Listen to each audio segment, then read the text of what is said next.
100 वर्ष तलर कथा। गोटे गाँ थिला आउ से गाँर ना थिला ढिओसाई। सेतेबेले से गाँव रे पाखापाखि 10 ରୁ 15 घर बास करुले। कहवाक गले गोटे साही भली बास करुले। से गाँर लोक बन्यारू बचिबा पई तांकर घर गुडी को उच्च स्थली रे गडुले, जहाको आमे गाँवली भाषा रे ढिओ कहि थाउ। आउ सेति पई से गाँर ना थिला ढिओसाई। नीलगिरी पर्वतर जंगल काठ गुड़िक से गाँ दे जाउथिला। सेतेबेल समय रे राजपथ गुड़िक नथिला, सेतिपई काठ भेला करी नदी दे सेही काठ गुड़िक सेही गाँ दे नेउथिले। रात्रि समय रे नदी रे जिबा विपदजनक बोली सेही गाँ रे सेही काठ गुड़िक रखि दिया जाउथिला।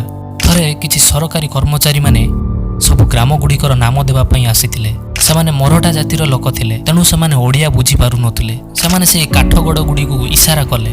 गाँ लोके कहिले काठ गुड़िक संगठित करी रखा होईछि।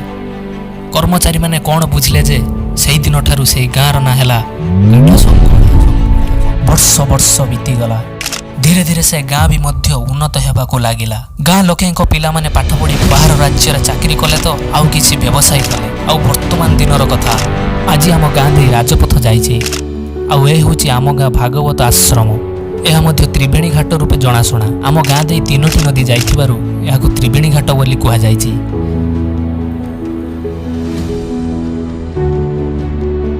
ए जो नदीटू देखुछंती ए नदीर ना होछि सन नदी।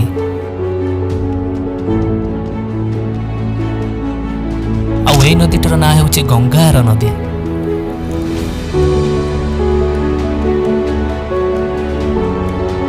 आउ ए नदीर ना बुढ़ा बलंग नदी।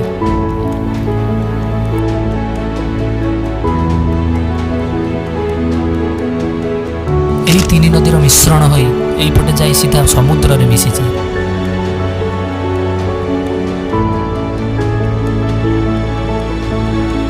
आम नदी रे माछ प्रबल थाए, सेतिपई प्रतिदिन लोक माने माछ धरिया पई आसंती।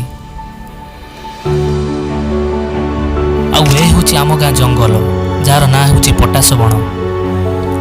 एठारे अधिक पटास गछ अछि, सेतिपई एहाको पटास बण बोली कुहा जाय।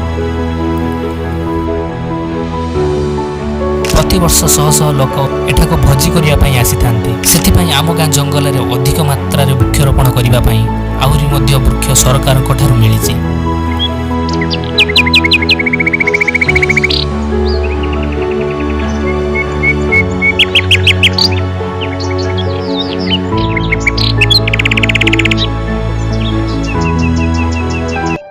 प्रतिदिन सकाळु गाँ चाषी माने उठी डंगा माध्यम रे नदी पार होई नदीर आर पारी को चाष करिया पई जाआंती।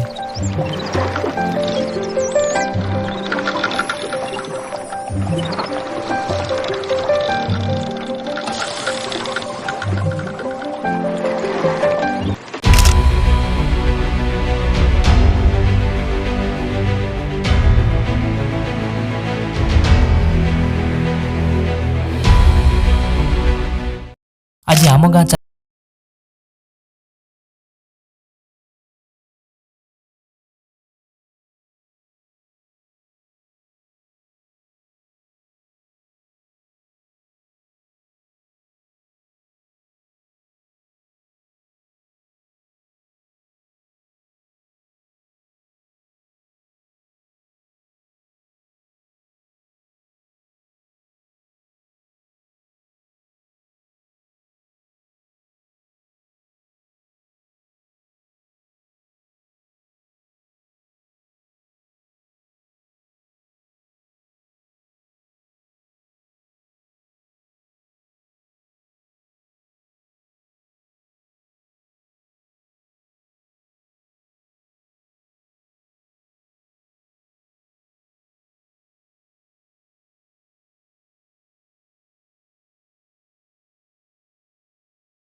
भल लगी तो वीडियो जदि भल लगी ताले वीडियो को लाइक निहाती करेंगे और सांगसाथी मान वीडियो टी शेयर करेंगे और निजर मतामत निहाती कमेंट जणाइबे और चैनल टी को मोर सब्सक्राइब निहाती करेंगे।